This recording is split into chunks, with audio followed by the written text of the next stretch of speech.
I'm John Harwood with the New York Times and CNBC. Americans call the economy the top issue of election 2008, and both presidential candidates agree on the target voters, the ones Sarah Palin says do some of the hardest work in America, who grow our food, run our factories, and fight our wars. That raises a question for the general election. Can John McCain prevail without offering more for those voters' pocketbooks? McCain has joined Barack Obama in expressing empathy for the travails of ordinary workers and calling for change. Yet the principal elements of his economic agenda on taxes, trade, regulation, and health care follow the philosophic outlines of a deeply unpopular Bush administration. In the new immediate economic benefits each side offers, Obama has far outbid his Republican adversary.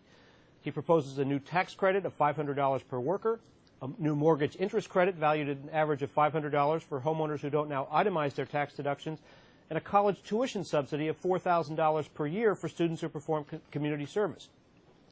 He'd wipe out income taxes for senior citizens earning less than $50,000. That's on top of the unspecified health insurance subsidies Obama would provide for those who don't now have coverage, and an increase in the existing dependent care tax credit that could save $1,100 for a single parent of two children who earns $40,000.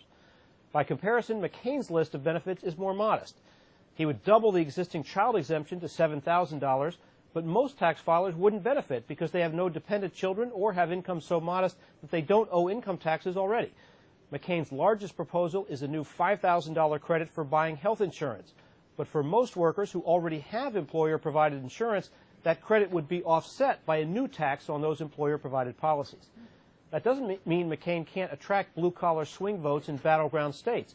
As a former war hero opposing a relatively inexperienced Democrat who's also the first African-American nominee in American history, he can appeal to those voters on national security and cultural values.